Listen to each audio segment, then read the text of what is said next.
I hope everybody's having a great day. All right, let's jump right into it, you guys. I was able to stump Chat GPT. I asked it this one question and it could not get it right. I want to pull it up here so you guys can actually see exactly what the conversation was and what we actually did with it because it was mind-boggling that Chat GPT, which is supposed to know everything about everything, right? Um, it is supposed to be like the one resource that we have that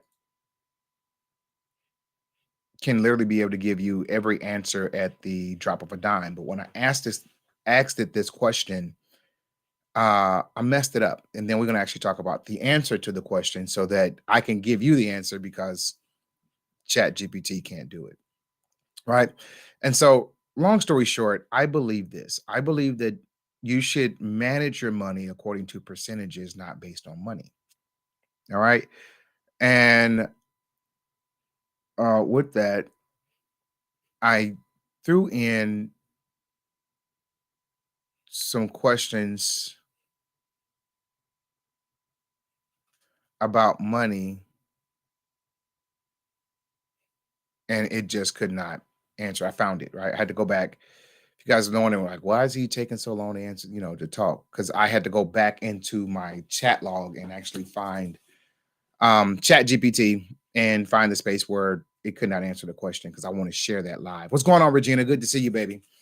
Y'all don't know, we had an awesome time at our launch party. If you guys missed it, you guys missed a real party. We danced, we played, we shared stories, we gave away books, and we had a great time. But I'm not done yet because I did not give away 1,000 books, and my goal is to give away 1,000 books, and that didn't happen. So you guys, if you didn't get your book, it's still in luck. But don't worry about that right now. We're going to actually. The party was fire. Thank you, Dr. Regina, Dr. Turner. So yeah, we had a great time. But so here's the question: like in America today, how is a person supposed to live when everything they told us about money, if we did it, it means we fail? Say it again.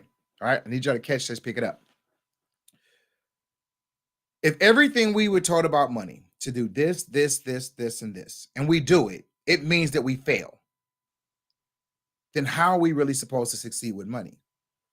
So I actually put this question into Chat GPT, and it literally could not answer the question, and it messed me up because I was really expecting some phenomenal answer, like, "Oh my God, it's gonna blow my mind," and it did, but in a negative way because it was like, "Oh, do this," and then I was like, "That doesn't work," and I asked the question like, "How does that work?" And it was like, "Oh, you know what? You're right. That doesn't work. Do this," and I was like, "That doesn't work either." And they were like, "You're right. It doesn't work." Like it. Like it messed me up, you guys. So here's the question, right? But here's the premise that I gave to Chat GPT. All right. Everybody makes 100% of what they get. You get 100% of your check, right? Then before you actually get it, they take out taxes. Then you get the difference. Then you have to pay rent. Then you have to, take care of all the other responsibilities that you have, right? If that's the case, and everything's based on percentages, like the amount of money we should pay for housing is based on percentages according to government regulations and government standards. The amount of money we're supposed to pay for debt is based on standards according to government regulations, government standards. The amount of money we're supposed to pay for childcare is a percentage according to government regulations, government standards. If you put those percentages in, they don't add up on a regular basis. So I asked ChatGPT, maybe you can figure out how do you do this on another basis. And so y'all want to see the conversation me and ChatGPT had. I really want to see it, right? So I really want to share it. So I'm going to share my screen. I forgot how to share screens on this thing. Let's see here. I did it the other day. Okay, here it is.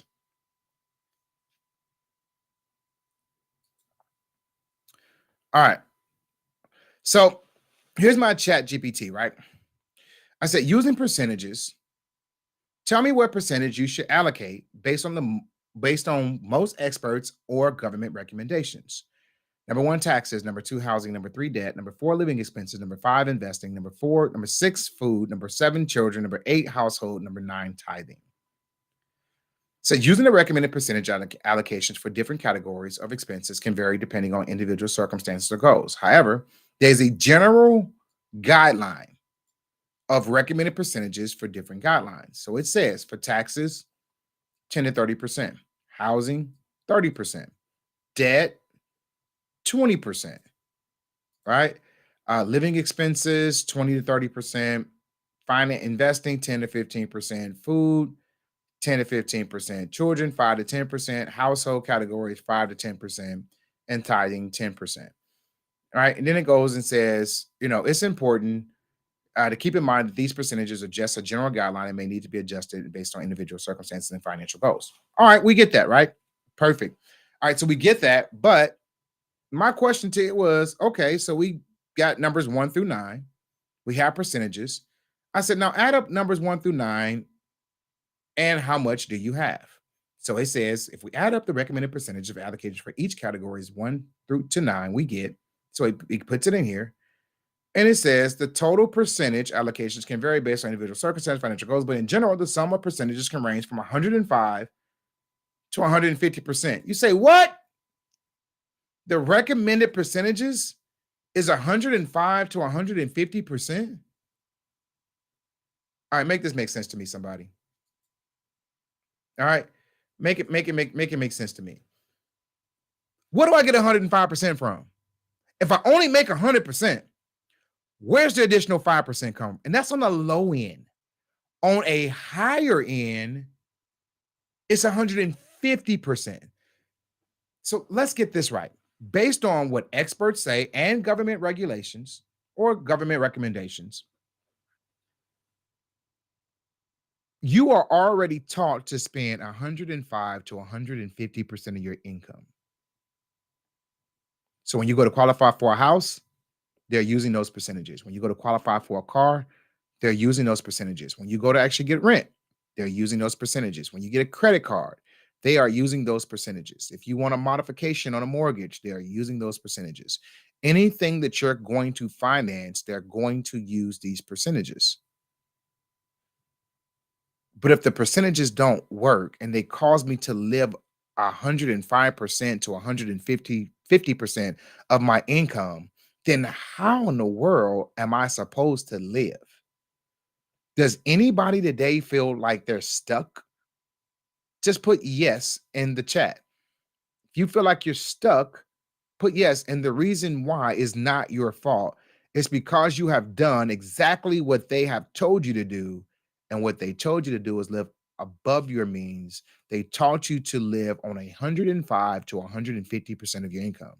But that wasn't just how I stumped Chat GPT. Let's go back to that particular conversation I had with it. Okay. Because I kept going, of course. I'm like, wait, because once I seen that I had it on the ropes, I was like, oh, let's get the knockout blow, right? So I came back and said, so how is it possible to live today when you only get 100% and the lowest number is 105%? Chat GPT said, well, George, that's a good point. It highlights the challenge of allocating income across different categories. The recommended percentages are simply guidelines, and it's important to prioritize expenses based on individual circumstances and financial goals. In reality, many people may need to allocate more than 100% of their income to cover all necessary expenses and may need to make adjustments in their spending habits to align.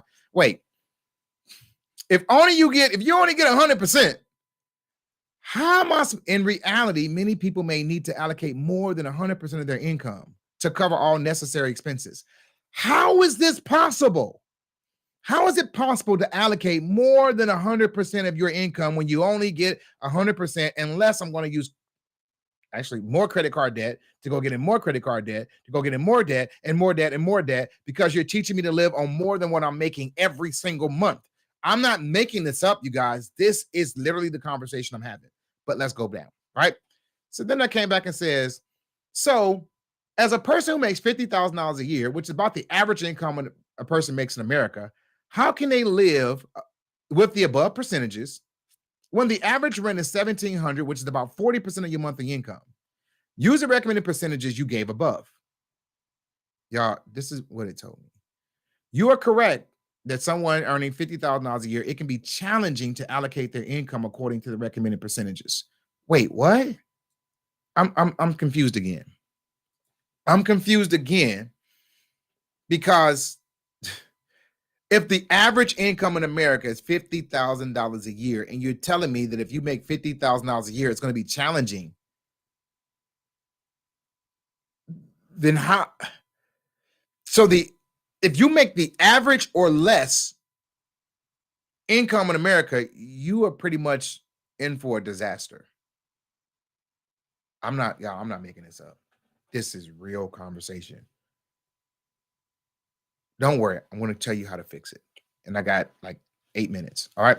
So let's go back to the questions, right? Because it gets even more concerning with Chat GPT. All right. It says you are correct that someone earning $50,000 a year, it can be challenging to allocate their income according to the recommended percentages. Let's break it down. Taxes, 20%, this would be $10,000 or 20% of their income. Housing, based on the recommended percentages, housing should not exceed 30% of income. An income of $50,000, this would be $50,000 annually, $1,250 a month. Well, the average rent in America today is $1,700. So where you gonna live on $1,250? But let's continue. However, as mentioned, the above rent in some areas of the US can be higher than this, right? Making it difficult to stay within this percentage guideline. You don't say, right? Debt. If someone has debt, it's recommended that they allocate 20% of the incomes towards debt repayment. However, if they don't now have any debt, this percentage can be allocated towards other categories. Okay, 20%. Living expenses. Based on the recommended percentages, 20 to 30% of income, $50,000 would be $10 to $15,000, $833 or $1,250 monthly. Somewhere in between here. That's 20 to 30%.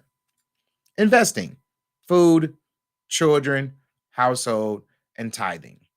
Added it up. So it is the total recommendation allocation is between 63,000 to 77,000 annually, which is higher than $50,000 in income. So Chat GPT said, you know what, if you make $50,000 a year, which is the average salary in America, you can't make it. You really need to make a minimum of $63,000 to $77,000 a year. Y'all see this? Because I'm not making this up. This highlights the challenge of allocating income across different categories, especially those with lower income. In practice, people need to make adjustments and trade-offs based on their individual circumstances and priorities. What priorities can I make and what changes can I make when we're talking about things like food, housing, debt, taxes? These are things I have to do. I got to pay utilities. I have to pay daycare. I have to pay insurance. I have to pay rent. I got to pay my car note. And today, some people would even say you got to pay your cell phone bill, right? Like these are normal things that people have to do. And they're saying, if you make $50,000 a year or less, I'm not making this up. But let's continue because I only got 7 minutes. All right.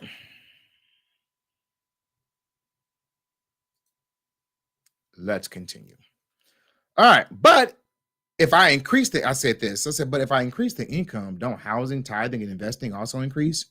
Yes, that's correct. As your income increases, the percentage you allocate towards different expenses may also change. For example, if your income increases significantly, you may choose to invest in a larger percent of your income to build wealth.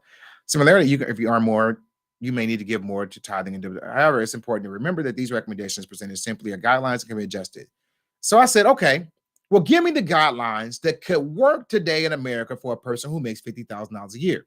Like, okay, if the recommended percentages don't work according to the guidelines, you give me some percentages, right? Give me something for a person that makes $50,000 a year. How can they live today? Sure.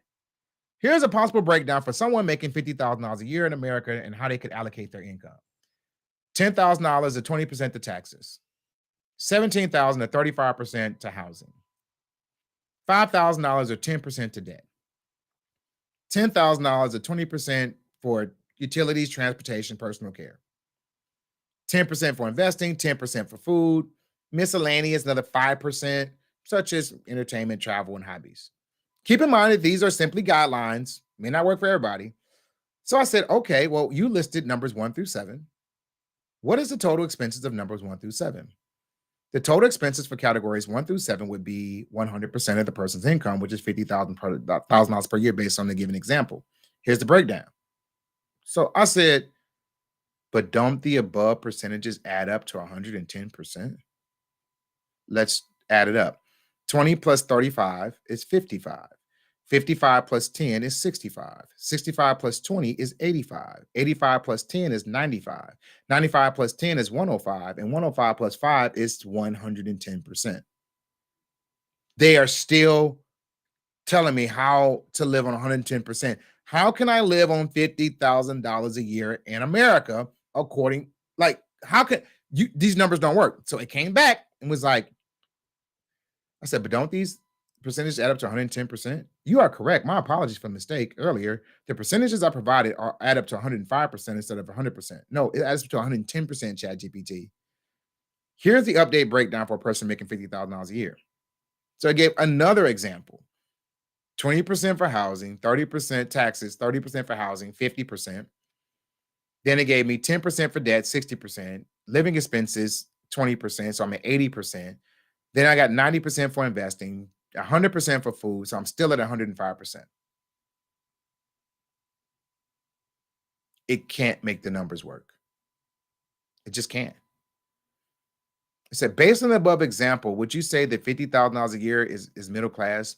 In the United States, the definition of middle class can vary depending on the source of context. However, according to some sources, a household income of $50,000 per year could be considered lower middle class. Okay. Would you conclude that it's hard for a middle class single parent to live in America? It can be certainly challenging for a single parent with a middle class income to make ends meet in America. You don't say. Like, y'all, I can't make this up. Like, are y'all seeing this? Are y'all seeing this? Like, Chat GPT is literally telling you, like, I stumped it. Like, it can't even add up the numbers. It can't make the numbers work. It can't do it. So, how is a person who makes $50,000 a year, which is the average salary in America, how are you supposed to make it? How? Well, let me tell you and drop some gems real quick.